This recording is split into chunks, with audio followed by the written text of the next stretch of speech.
Welcome, Sober on Purpose family. I am super excited to have Barb Nangle with us. She is both a recovery coach and a podcaster.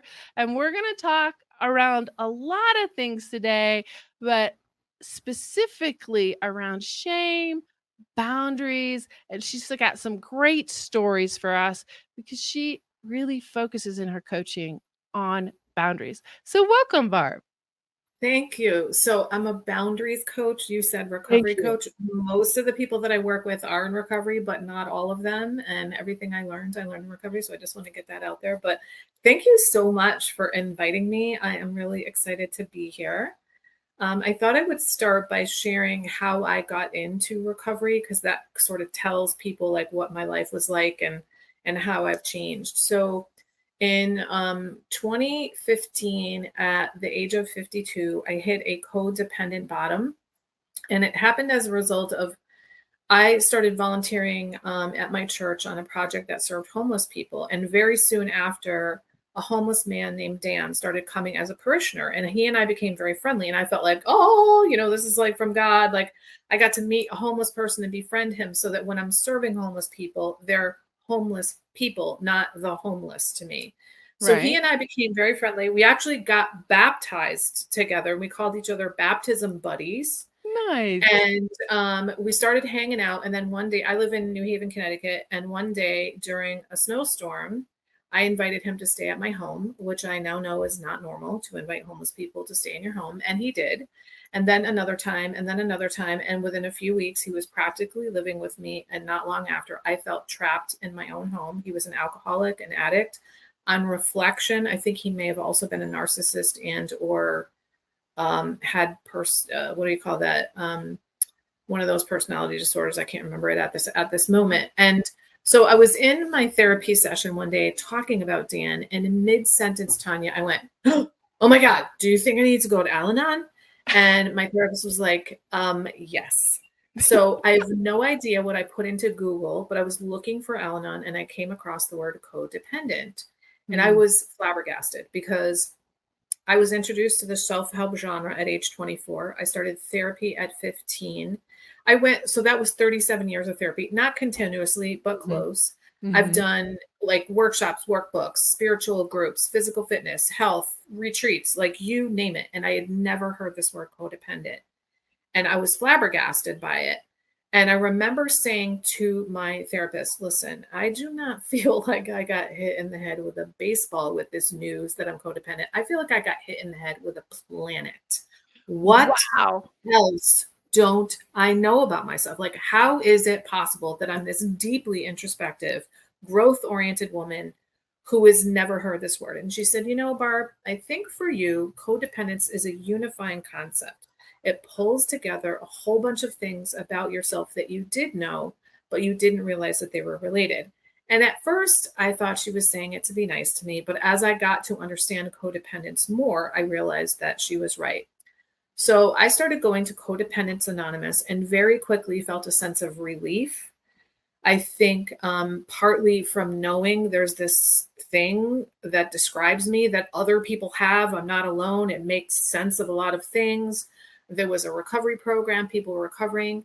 And really soon, I remember saying to somebody, as a result of what I was learning in CODA, I said, I think I need to be reparented. But I didn't know that was a thing that people do. I thought I made that up. And then 6 weeks into going to CODA, I went away to go visit a couple of friends, one of whom had been in Alcoholics Anonymous AA for like 10 years and at the time. And she had raved about how utterly her life had been transformed by it. So I said, hey, I'm going to CODA. She's like, oh my God, that's so great. Let's see if we can find a meeting while you're here and we'll go together. Well, she couldn't, but she found an ACA meeting, which I knew of as ACOA, Adult Children of Alcoholics. Right. I didn't think I qualified. And then I learned it's actually called Adult Children of Alcoholics and Dysfunctional Families. Now, if I had heard of that, I probably would have thought, oh, I probably pick me. Let me slow you down just a little bit. For the listeners, can you put together the list of what codependency looks like? What are the characteristics? Yeah. So it's kind of, it's a constellation of behaviors, but I think of it as ultimately is we are focused on that which is outside of ourselves. We're not internally focused. So we're focused on other people. We're focused on fixing, rescuing, saving, enabling, protecting other people. We're focused on what other people are doing, what they're thinking, especially what they're thinking about us. We care way more what other people think about us than we care about what we think. We usually don't even think about ourselves. And I'll tell you, I had a hard time really grasping it until I once heard there's a psychotherapist who's been around for a long time. Her name is Tyann Dayton.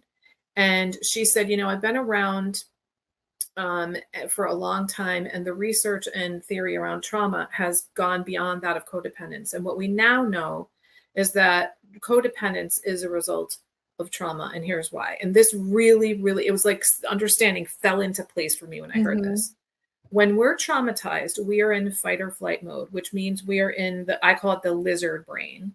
And we can't access the frontal lobe, the human, like higher order thinking part of the brain. And that matters because the self is an abstract, ever-changing concept, which is formed in the frontal lobe. And we can't access self when we've been traumatized. So we must go outside of ourselves. And that explains where the codependency comes from. Now, at the time when I heard this, I didn't understand that I had trauma because I was confused about what is often called big T trauma or blunt trauma, like you've been in a war or you've been in a hurricane or something like that. And little T trauma, which is, I now have been told it's called relational trauma. So that's sort of like the drip, drip, drip of emotional invalidation, neglect, and that sort of thing. That's what I experienced. So does that sound like a good enough explanation for codependence? It sounds awesome. I've been talking about Gabor Mate on the podcast for a long time. His statement is, where's the pain?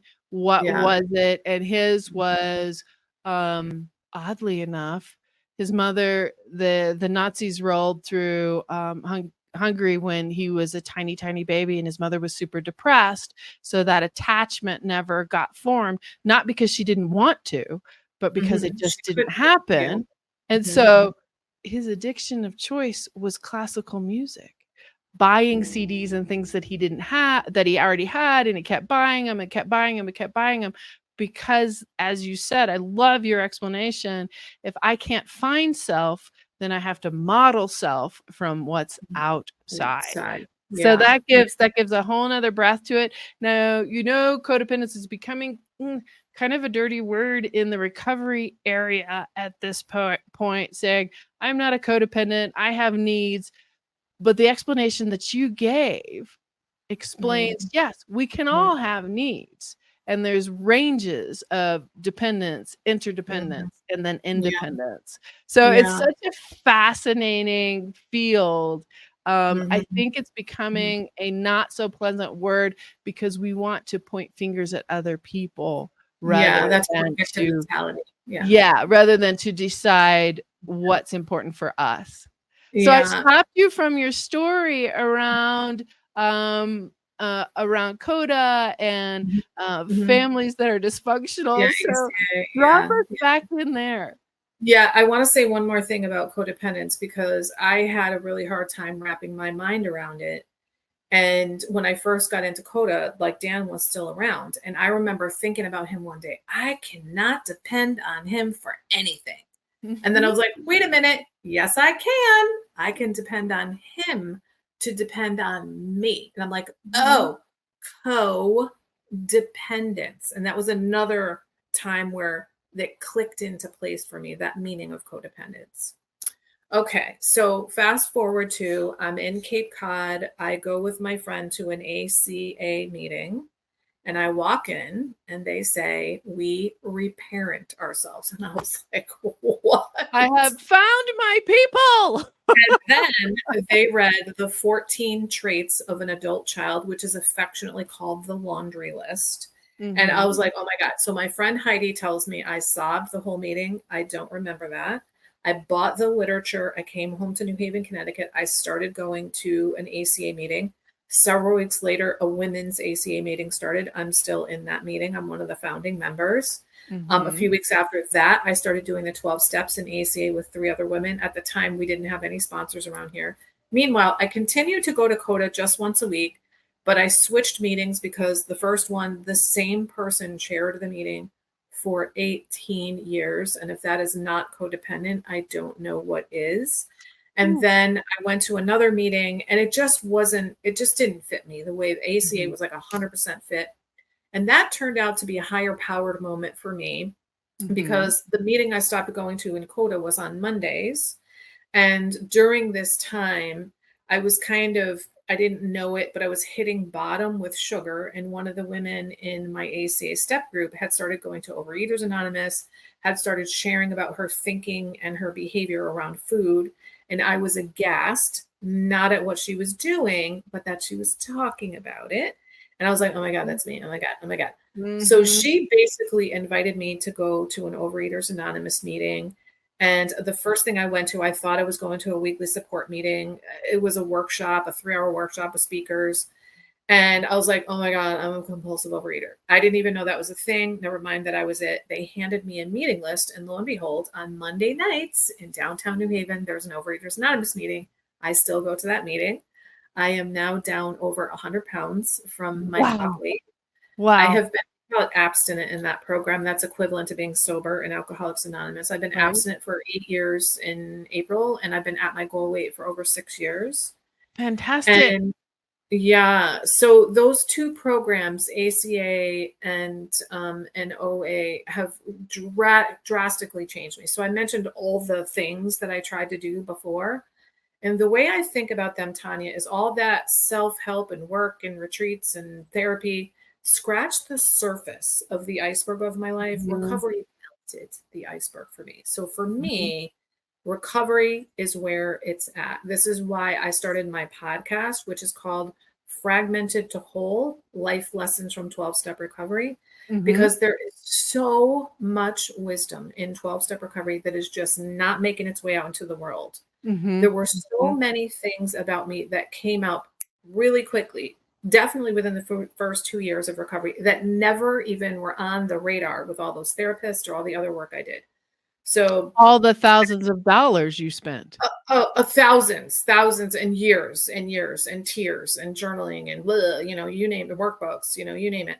So boundaries wasn't even on my radar. And when I started building boundaries, I didn't even know that was what I did. So I didn't have boundaries. I had victim mentality. That was hands down the most important mindset shift of my recovery, of which I've had many, but coming out of victim mentality changed everything. Let me pull you up there for an explanation of victim mentality and victimese. What does that sound like? Yeah. So I'm not familiar with the term victimese, but victim mentality is a way of thinking that typically results from being victimized in some way. And it's the idea that the world is happening at us or to us and that we don't have agency. And what's interesting about me, Tanya, is I have always felt like a very powerful woman who had agency. So I am not the quintessential victim mentality person. I could spot a victim a mile away because I was going to rescue those people. But the thing that opened the door for me to be able to see it was when I did my relationship inventory in ACA. And first of all, I could see my codependence getting worse and worse and worse and worse in my romantic relationships. And I could see that in every one of those relationships, this is what I said to myself. Well, if he would just XYZ, then everything would be okay. If he would just fill in the blank, if he would just, and I'll be like, oh, that's me acting like I have nothing to do with the status of the relationship. Meanwhile, my entire life, whenever I would talk with friends, men or women, and they would complain about their partners, I would say to them, you're 50% of the relationship, which means you're 50% responsible for it. So I could see that about other people, but I couldn't see it about me. And so that opened the door for my victim mentality in my romantic relationships. And then I was like, oh my goodness, it's the same in my colleague relationships. It's the same in my family, and it's the same in all of my friendships. And I had no idea. And one of the things that we say in ACA is that that we are reactors rather than actors in our lives. And so we want to make the shift. In OA, we say we learn to act on life instead of reacting to it. And Mhm. both of those phrases are talking about coming out of victim mentality. And I want to recommend a phenomenal book for anybody who recognizes themselves when I say victim mentality. It's called The Empowerment Dynamic by Mhm. David Emerald. It's abbreviated TED, The Empowerment Dynamic. Mhm. It's Mhm. written in parable form, so it is super easy to follow. And the empowerment dynamic describes the antidote to the victim mentality, or the victim triangle, which is also called the drama triangle. Right. So the opposite of the victim is the creator, the person who creates their life on purpose. I call what I do as a boundaries coach and what I'm trying to get my clients to do is to live on purpose, to Mhm. make decisions about how you want to live your life and then live that way. And so we become creators in our lives. So that's my definition of victim mentality. The victimese, that's not a word that I've heard So before. I'm gonna have to have you do the opening for Sober on Purpose, because that's exactly what we're talking about. Is it's not just about sobriety, because people can get sober from all kinds of things. Are they Hmm. living their life on purpose, or are they still in victim status? And Hmm. victimese is a term for the language that a victim might use. If he Hmm. would just, oh, I can't Hmm. do that because I'm Hmm. whatever, or Yeah. they're Yeah. keeping me from.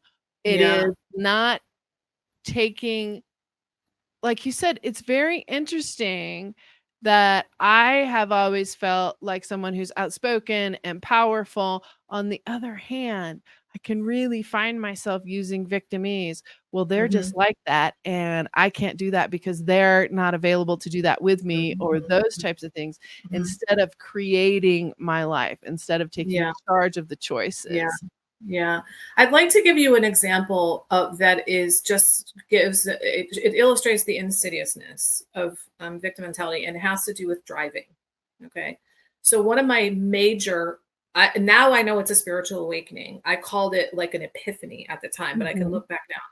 I was in traffic crawling, and the third time I went to pump on the brakes, the thought came in my head, I need to leave more space between cars. And I went, oh my God, that's my program. It's working. It's working. I need to leave more space between cars. I'm the problem here. Wait, I'm the problem. Like, oh my God. And I had this cascade of understanding and realization of all the ways in which I was doing things, but I was blaming something else. So I basically had when I unpacked all of this, I realized that I had this belief, super subconscious, that there should not be traffic, at least not when I'm driving. Meanwhile, highways were built for traffic.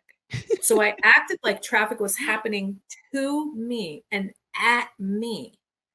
And I got mad every time I drove and there was traffic.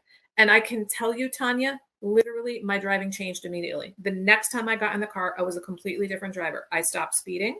I stayed in the right lane. When someone pulls in front of me, what do? I swerve, I slow down, I speed, whatever I need to do, because I'm not going to allow that person, that stranger, to steal my serenity, because I'm not the victim of other people in the world around me. I'm creating Mhm. my life. I want peace and serenity, so I'm going to take that and I'm going to hold on to it, and I'm not going to give it away to other people. What an epiphany. It's the life on life's terms. Like you said, Yes. I didn't know what highways that were meant when I made. first heard it. Sorry?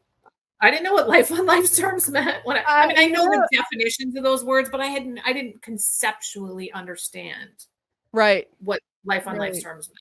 Yeah. Well, It's like and it's the it's same happening. thing as the grocery store line, as the so victimese would be, "Man, every time I come to the grocery store, there's a line out the door." Yeah, Well, right. maybe there is if you're always coming at 5 p.m. when everybody is getting off from work, but I bet if you showed up at 2 in the afternoon Mhm. or 10 in the morning when it's just Mhm. mommies and babies, Yeah. there's no Or line.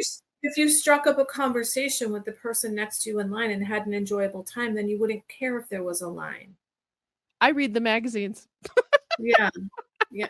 I do that, or I do my social media or whatever. But So I think where we went off on the victim mentality is that I was laying out a whole bunch of gigantic things about myself that I found out really early in recovery that never even came to light at all with all of those Mhm. therapists. So I'll just name a couple more, like super unrealistic expectations of myself, other people, in the world. I truly believed I was an honest person when I got into recovery. Oh my God. So I lied about cigarettes, I lied about drugs, I lied about alcohol, I lied about relationships. Mostly, I lied in the people pleasing department. And I Mm. was aghast to learn that I was a people pleaser and that people pleasing was dishonest and manipulative. Those were all Mhm. just huge, huge mindset shifts for me. So, those are just a few. There's so many more, but none of that came out in all that other work. So, for me, the 12 steps of recovery are where it's at. And I think I've painted enough of a picture of what my life was like before through telling these stories. So, I think I'll stop there in terms of kind of telling my story and how I got into recovery and how things have changed. I will say one thing I don't think I've mentioned yet. I am for the first time in my entire life in a healthy romantic relationship. I've been with my sweetheart for Congratulations. 5.5 years. We met when I was 55 and he was 60, so it's not too late. When I did my relationship inventory, there were 28 men on it. Some of them I just dated a few times, and some of them I even lived with, so it was like a wide range of what type of relationship. But the men who qualified to be on my relationship inventory, it was 28. So I don't even, it's not even a string of dysfunctional relationships. It's more like a rope. It was a big long one. I would really like to pause here because I tell a joke about myself when I start out on things. I'm like, if there were 50 good-looking men in a bar, 50 of them, I would pick the one who is living at home with his mother, completely in debt, doesn't have a job, isn't addicted to something, and I would need to save him. And you're Right. just telling me that you have cut the rope, hacked the rope, Yes.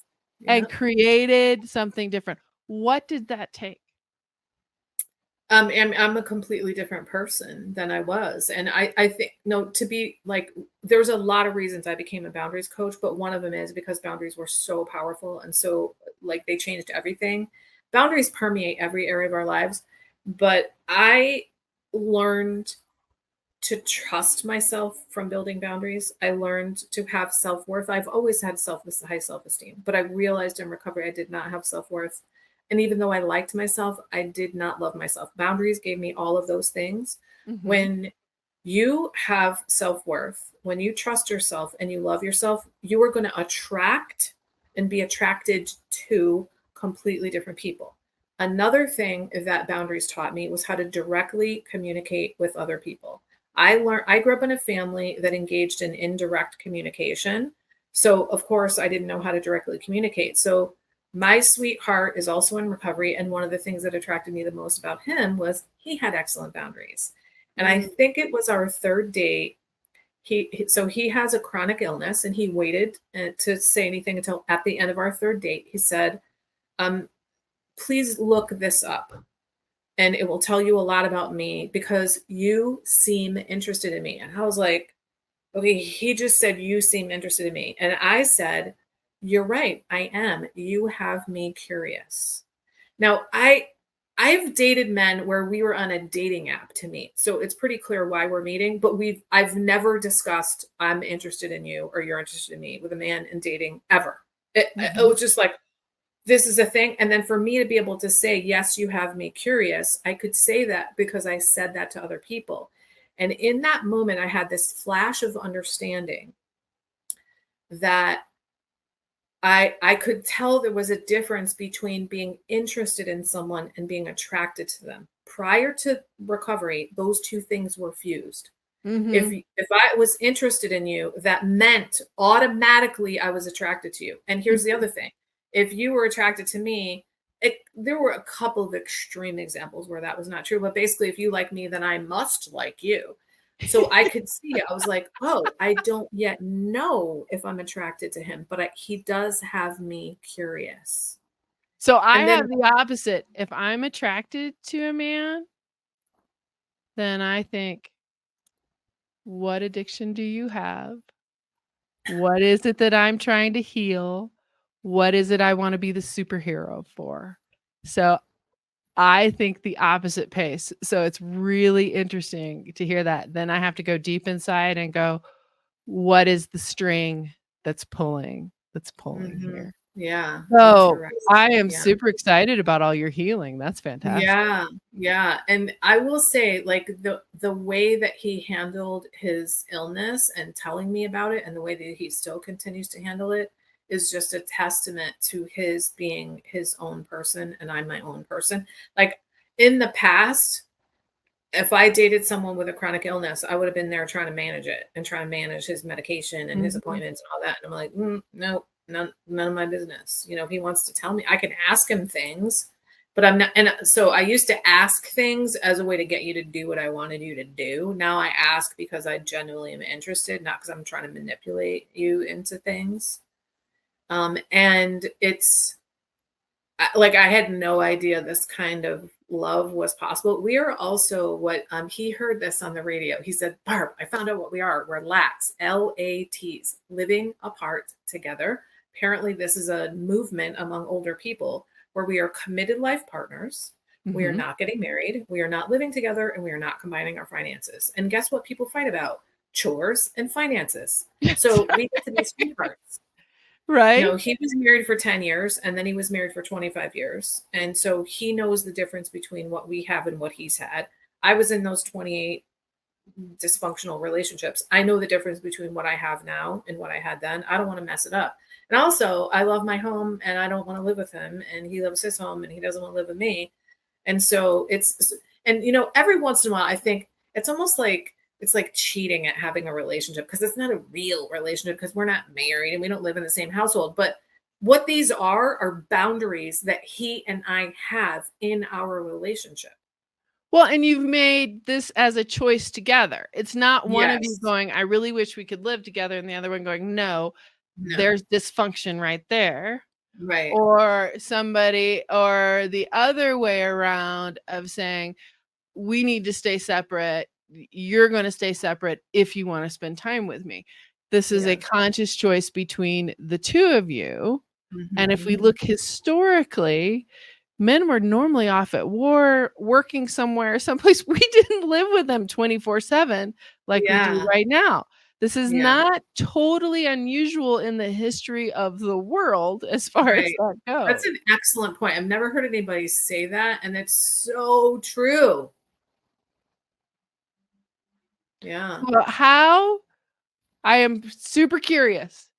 How did you come to the point I know you've done all of this work, but how did you come to the point where you said, "I can maintain me. I know where I end and you begin, and I can really care about and even love you and still maintain me, know where I begin and Mhm. you end." Yeah, I mean, there's so much that goes into the answer to that. So what the way I feel moved to answer that question is 6 months into my recovery, I started dating a man very briefly, thank goodness, because I thought I wasn't codependent anymore, which is hilarious. And he did not want to even kiss in person, but he wanted to talk on the phone and have some pretty, let's call them risque conversations on the phone, but he didn't want to do anything in person. And we had actually met as colleagues. Mhm. And I it took me a little bit to realize like this is called emotional unavailability. And he might Mm. as well just say like I'm not emotionally available. So it didn't like it like I luckily I woke up and was like, okay, this isn't working and this is not gonna work for me. So that would have been in September of 2015. So 6 months into my recovery. Well, my birthday is in September. I mean, Mhm. no, it's not. It's in March. My birthday was 6 months in the future. So I was like, you know what? I'm going to wait until at least my birthday to start dating. Meanwhile, all these women I'm in recovery with were like, I got to date, I got to date. And I was like, no. Yeah. So I got to my birthday and I was like, this is awesome. I'm really enjoying myself. And I've been single many times. I'm not the kind of woman who like always had a boyfriend. I loved being single and I loved dating. And I was like, I think I'm going to wait until I finish the 12 steps before I date. And not long after that is when I got into OA. So then I'm doing the OA steps and the ACA steps. And then I finally finished the steps, and I was enjoying my life so much that I was like, if I meet somebody in person and he seems like a healthy individual and we're attracted to each other, I will date him. But I'm not going on all the apps the way all my other friends were. And I always had the thought when I date someone, I want to enhance their life and they should enhance my life. I didn't live up to that. I Mm-hmm. wanted to enhance their life, but I didn't really care if they enhanced my life. I mean, intellectually I did, but emotionally I threw that out the window. Mm-hmm. And So I that's the met codependency still talking right there. If what my was that? job is to help you live a better life, but whether you Right, help me live a better life or not, right. I Oh yeah, will that's be fed enough by helping you. right. Exactly. Yeah, yeah. Like I get meaning from you, and that's just not it. It's noble, but it's a myth that that makes you a good person. Well, you've It's abandoned you.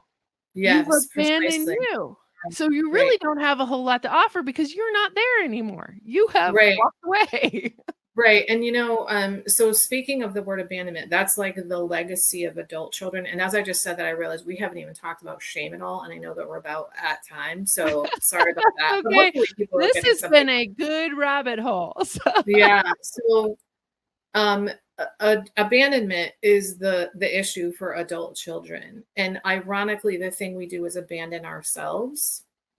And so, and there's many ways that we do that. But what we do when we get into a relationship and we abandon ourselves, we have built abandonment into the relationship by not Mhm. actually being there, by Mhm. pretending things are okay with us that are not okay with us, by acting like we don't like things that we actually do like, either because we're afraid to be judged by people or we don't have time for the things that we're doing because we're so busy meeting other people's needs. Mhm. And so that abandonment, like stopping abandoning yourself, is so crucial because, what I found, Tanya, is that when I stop abandoning myself, I stop being so afraid of abandonment because I'm not abandoned anymore. And then if I have a higher power on top of not abandoning myself, I'm like, woohoo, I got it Right. made. So I I want other people in my life. I don't like graspingly need them the way that I used to because I'm no longer abandoning myself. And it's the same thing with approval. Like I was an approval seeker. I didn't understand the motivation behind my people pleasing and my being a yes woman were about other people's approval. I thought I was nice. I was like, I'm nice. I do things because I'm nice. And now I'm like, oh my God, I did things because I wanted other people's approval. And Right. now like I want your approval, but I don't need your approval because I have my approval. And I And have my approval because I live on purpose. and you have said, "Okay, I'm okay with me." So I do wanna bring this up. You need to get on our Instagram. Tell us what your Instagram handle is. It's at Higher Power Coaching. Get on our Instagram, scroll through it until you find what we could call a very risque picture, but read the caption underneath it because it isn't what we see on everybody else's Instagram. And this whole body image is Mhm. part of saying, I'm okay. I was Mm, created, I was divinely created, I have a higher mhm. power. And if everybody else abandons me, my higher power will not, and I will not abandon me. Right. So And you're talking about the black and white photo of yes, my belly. Yes. yes, Yes. it is so I would really encourage the listeners to get on there and look at it. Her picture and the captions are so powerful compared to the Mhm. images that we see that are made up. They're Mm. totally made up. They're fake. They're not real, people abandoning themselves. So tell Mhm. us, as you're very happy with yourself. And one thing you said earlier was when I said my 50 men story of I will attract this one, who did you begin to attract as you began to be whole, as you began to not abandon yourself, as you were happy just for you? So my sweetheart he's the only person that I've dated since then. And we met because our two churches were potentially going to merge. So I met him in a community meeting, and I remember him. It wasn't like I just remember him. And then I would see him like when our churches would have joint services. And then one day I was getting out of a 12-step meeting, and there was another one next door getting out, and he was there. And I'm like, I put it in my brain, I'm like, oh, he's a 12-stepper. And then our churches decided not to merge, and his church closed. And I left my church because I didn't like the way that we handled it. And meanwhile, I had been going to 12-step meetings in his church. And can I take a couple minutes to tell this? Please. This is like one of my favorite stories in the whole world to tell. So his church decided to close. So they reached out to all the 12-step groups and said, hey, we're going to close. We're going to give you a year to find another place, but we want to have a meeting with one person from each of the 12-step groups so that we can tell you about the, security procedures and all that.